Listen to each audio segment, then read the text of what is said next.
Good afternoon, ladies and gentlemen. You are listening to Radio DePaul Sports, the official voice of your DePaul Blue Demons, and I am your host, Scuba Steve, for the first ever simulcast on YouTube, Radio DePaul Sports, especially for the inaugural show on Radio DePaul Sports, which is just super exciting. Got a beautiful new studio here, a brand new setup, and we are going to get right into it, ladies and gentlemen. RadioDePaulSports.com. If you guys would like to tune in via radio, that would be absolutely fantastic. And it's been quite a while since we've joined each other through the radio, hasn't it? So I figured we'd do a little catch-up episode, let you guys know what's actually going on. And for all those on the YouTube channel, feel free to leave some comments and questions if you guys would like to. Absolutely. Now, a lot to catch up on, ladies and gentlemen. Two Seans since we've left are now undisputed UFC champion. Sean O'Malley was able to capture the undisputed bantamweight title at UFC 292. Sean Strickland pulled out the most incredible upset in middleweight history. And Canelo Alvarez was able to defend the undisputed super middleweight title in boxing 3 times. The first time anyone has ever defended a boxing title 3 straight times, an undisputed title specifically, against Jermell Charlo in an absolute drumming of a performance, ladies and gentlemen. Lots to discuss today. But first off, out of all the questions that I typically get from my friends around school, from my friends outside of school, has to do with influencer boxing, and we did get quite the surprising news today, didn't we?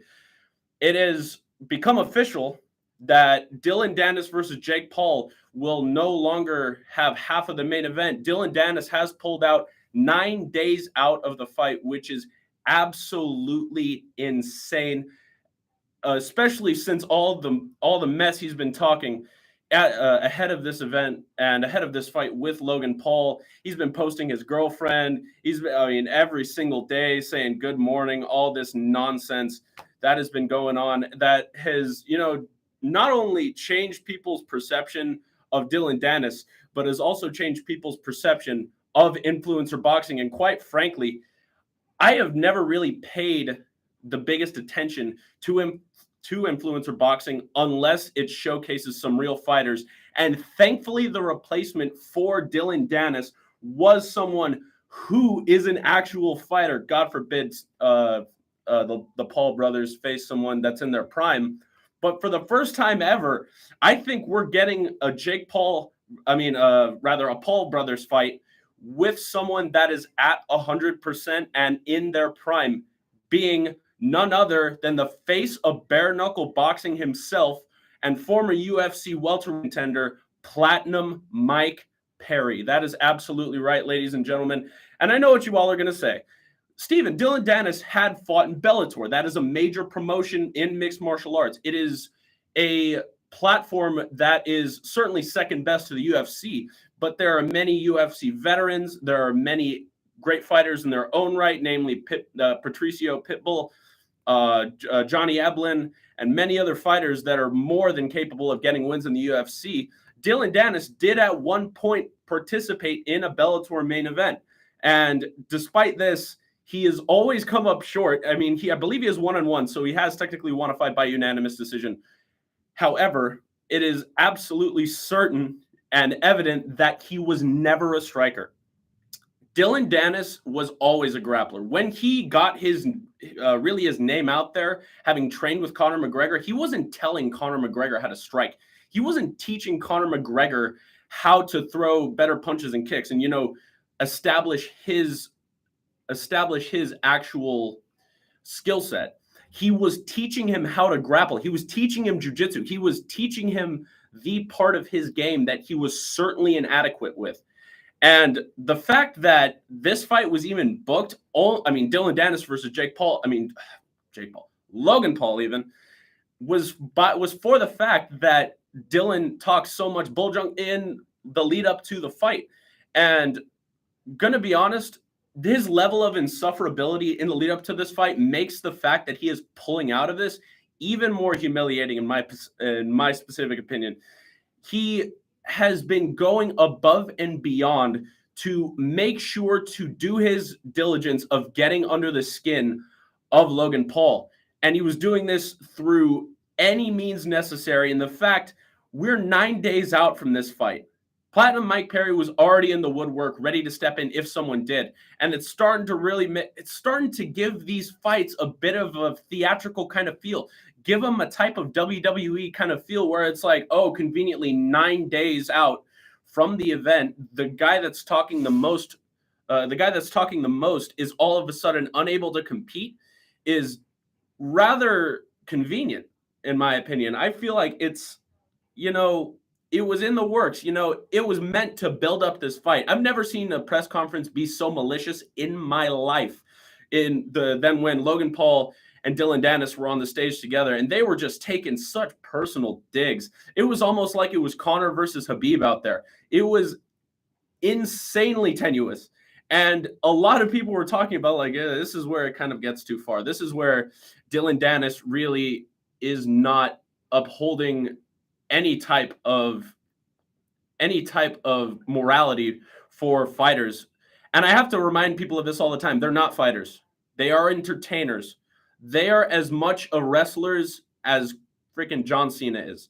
And I don't think it is fair to any of the legitimate fighters that we discuss on this show or that compete in legitimate fighting competitions, such as Platinum Mike Perry, that we are doing them a disservice. We are putting them in the boat with these influencers simply because some people don't know the difference. However, we do have a matchup to talk about. Platinum Mike Perry, I believe, has a phenomenal matchup in front of him, and I believe it is more than winnable for what he is capable of.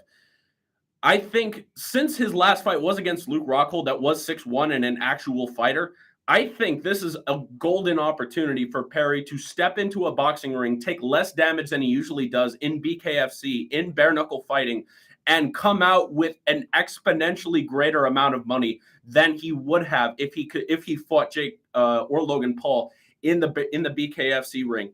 And I think this is going to be, I have been so apprehensive to choose MMA fighters in boxing, considering how poorly it has gone thus far. I think this is a perfect time for MMA to finally drag its name from out of the mud. I think they have a golden opportunity here to really establish that a fighter that was once in the UFC could actually beat a YouTuber who only trains in boxing. Platinum Mike Perry still trains in MMA, but it's just not something that he is as into as he was when he was fighting for the UFC. His main game is boxing. His main prerogative now is to stand and bang with anyone he steps in with. And I believe Logan Paul is in a heap of trouble going into this matchup. And I believe Dylan Dennis may have just done this to watch Logan Paul get absolutely whooped in front of millions of people. So that is going to be a very interesting matchup. I figured I'd get that out of the way, considering I'm not really much of an influencer boxing kind of guy. But now we got a real fighter that's actually fighting an influencer. So it is going to be fireworks. No Ron Praveen. He is not the best fighter in the world. I got a comment from my roommate, Ron Praveen, saying Logan's the best in the world. No, he ain't.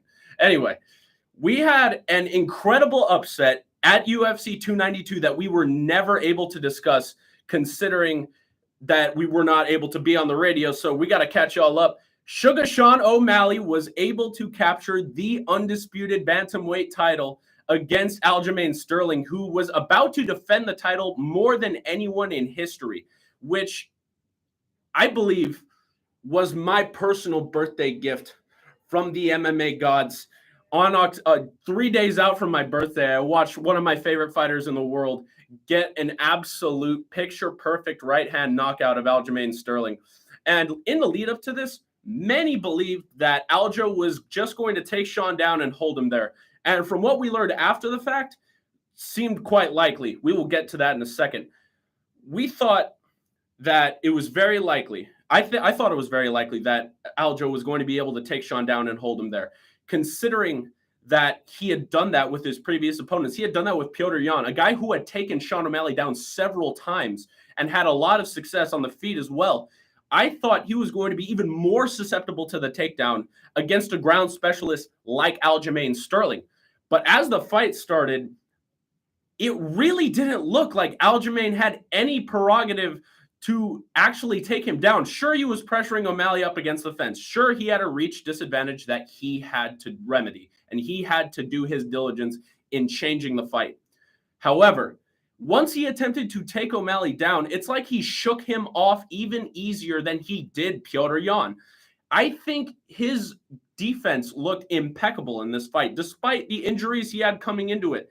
I think it was a big mental hurdle that Aljo was not able to overcome. He realized that Sean O'Malley wasn't going to be a walking stick that he could throw down like you throw down a broomstick.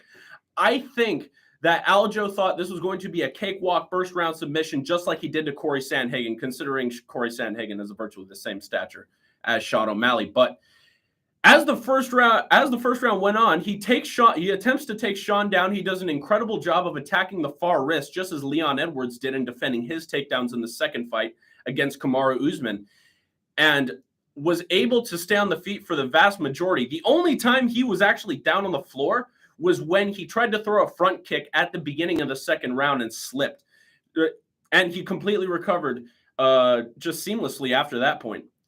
Seconds later, Aljamain Sterling completely abandoned the grappling. He completely abandoned his prerogative of taking the fight to the ground and instead chose to swing with O'Malley, and that showed to be a mistake about a minute and a half in, about as early as a minute and a half in, which is absolutely insane. Aljamain Sterling comes forward, grossly overextends on an overhand right, and you could see the look in his face, the mistake that he had made, overreaching against one of the hardest hitters in the bantamweight division. You could see his eyes get so wide as he overextends with his right, and Sean O'Malley was in perfect position to step back and fire the right hand as a counter and knock Aljamain Sterling damn near out cold. He definitely folded onto the canvas. I believe he certainly didn't have the wherewithal as he hit the canvas. Once he did, he attempted to defend, but Sean O'Malley continued to lay down ground and pound and secure one of the biggest upsets of the year thus far, in a year that feels like it was the sports year of 2016, where there were so many upsets all over the place. This was a golden opportunity for O'Malley to knock out one of the best fighters that we have ever seen at 135, a fighter that he says was the best 135er of all time. And this couldn't have gone any more picture perfect for O'Malley. He's not going to look for the matchup, the rematch. He's already said that. He is not going to probably fight the guy he should when Aljamain Sterling's teammate in Merab Dvalishvili. And it doesn't look like he's looking for any other fight that isn't Chito Vera. The one fight he technically lost, despite Sean O'Malley always saying he's 18-0, despite his record on Tapology and everywhere else saying that he is 17-1, considering he did lose to Aljo because of an injury. I think this makes this win even more impressive when we realize the fact that O'Malley went into the fight not having grappled for the previous 6 weeks. He had no training for the past 6 weeks leading up to the fight for him to work on his takedown defense, for him to work on attacking with submissions off his back, to do anything that would thwart Aljamain Sterling's top pressure. Just making this one of the most incredible upsets, having known that those X's and O's after the fact. And extremely happy for Sean. I mean, of course, he's one of my absolute favorites. So how could I not be happy for the guy? And it will be very interesting to see what O'Malley's going to come up with in the lead up to his next fight. We will be right back, ladies and gentlemen. This has been Slingin Leather. We got to play a couple of commercials for y'all at Radio DePaul Sports. We will see y'all back in a minute. Hey, so what's a great way to spread awareness that driving high is illegal everywhere? What do we got? What do we got, ladies and gentlemen? Give me some comments. Who do we got? Rom, I had to shout you out, bro. I told you I'd shout you out for DePaul's football team. You know he ain't got a football team.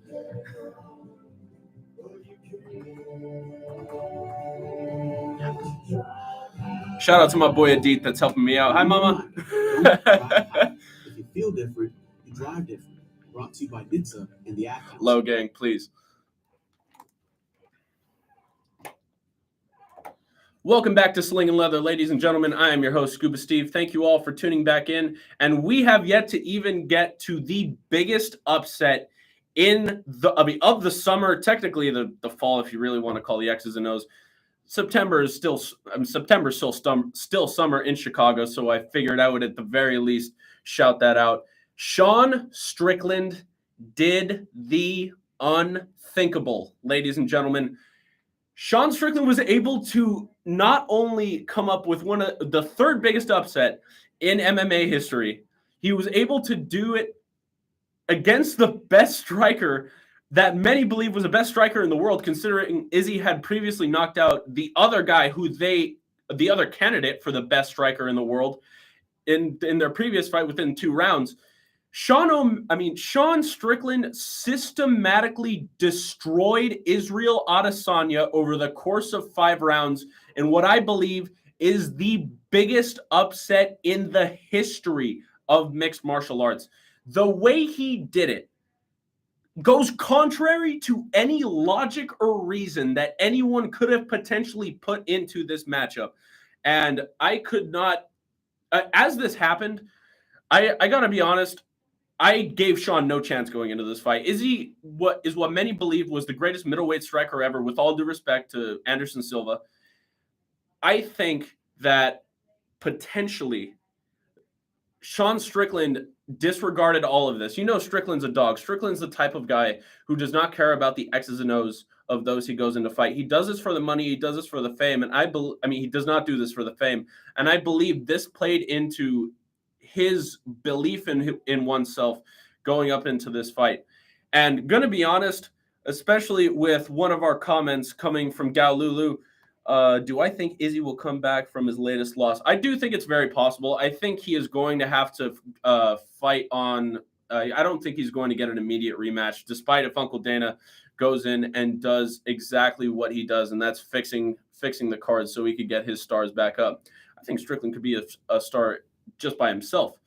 But mentioning that, I was watching the fight with Galulu, and we were sat there watching, just tentative on the edge of my seat, and I don't think I've ever yelled as loud as I had in that instance where Strickland dropped Israel Adesanya in the first round. I was absolutely beside myself. That was the last thing that I ever thought would happen in the first round. If anything, I thought Izzy was going to pick Sean apart over the course of 5 rounds.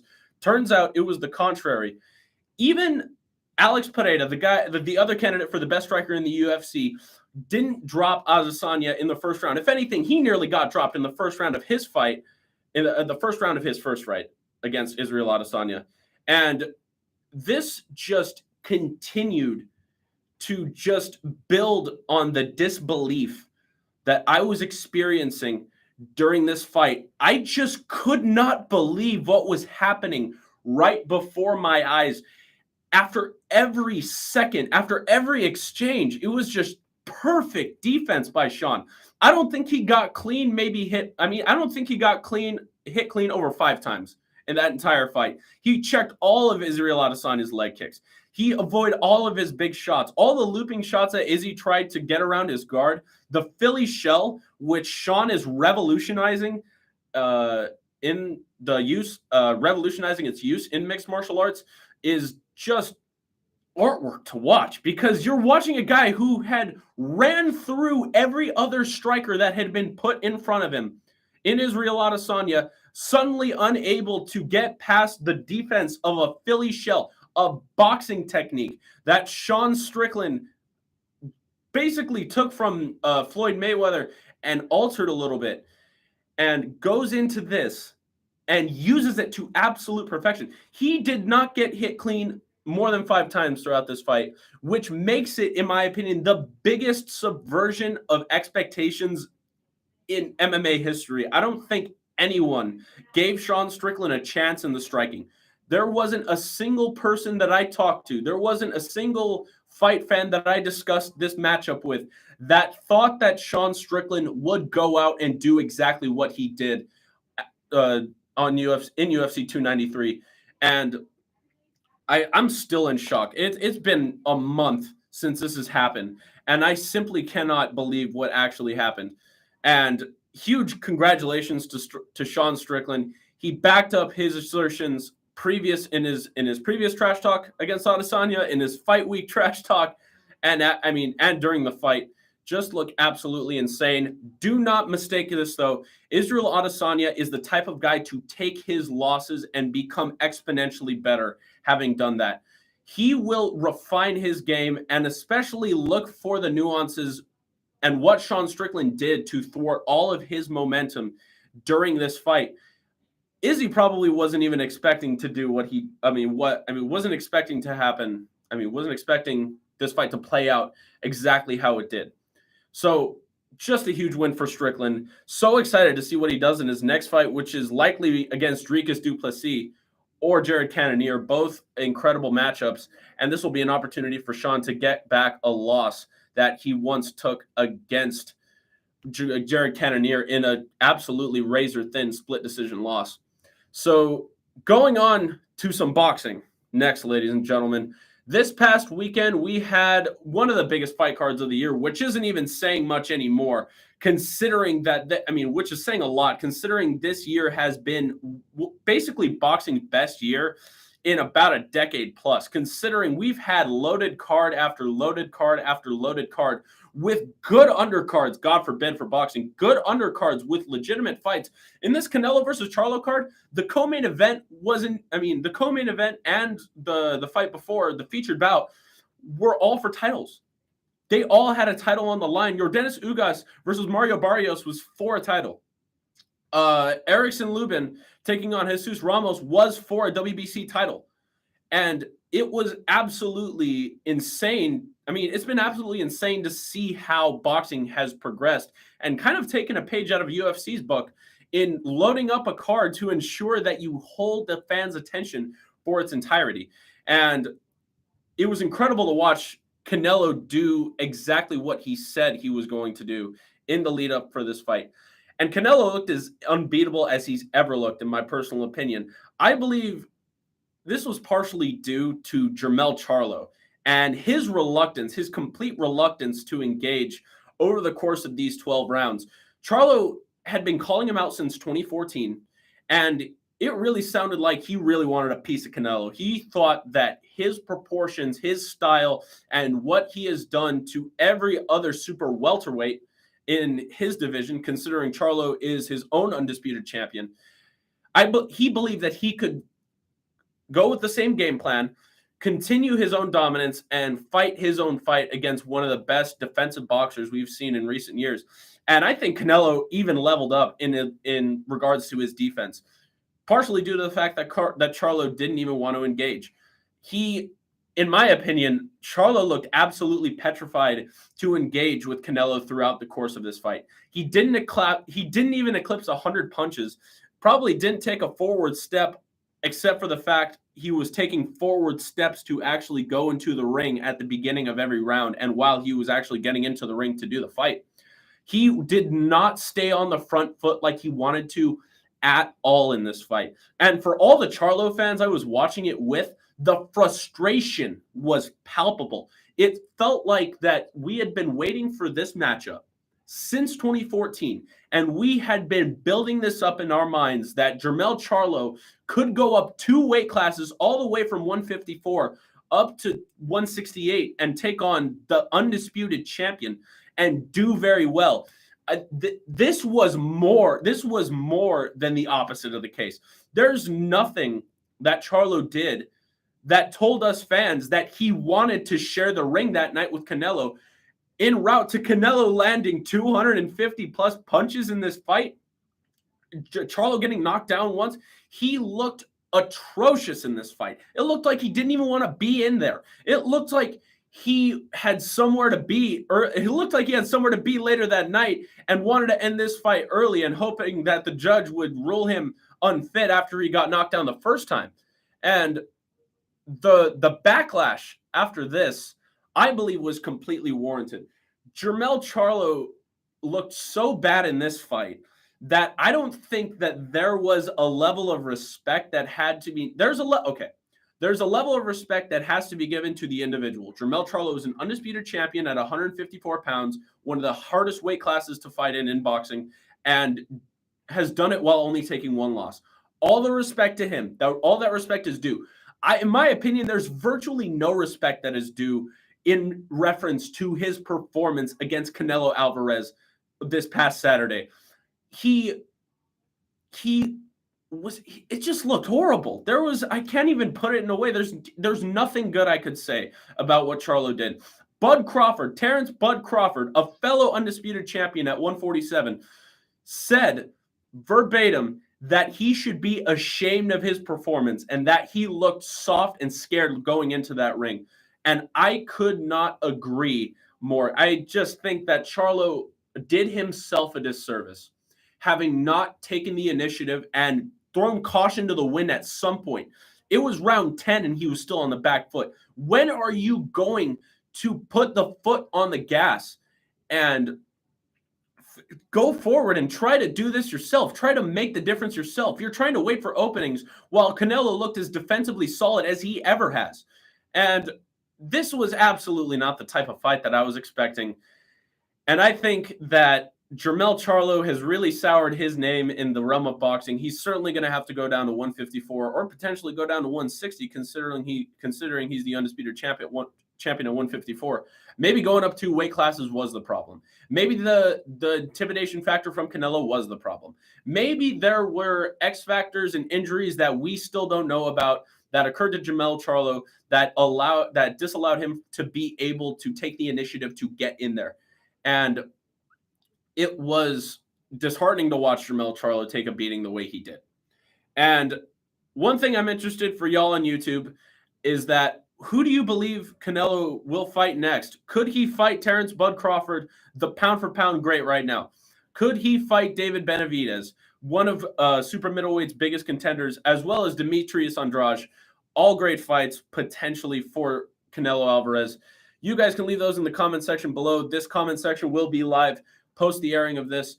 Be sure to hit the like and subscribe buttons on Slingin Leather so you guys can get more of Southern California's official combat sports show. Thank you all for tuning in on Radio DePaul Sports to the inaugural episode and the inaugural simulcast of Slingin Leather.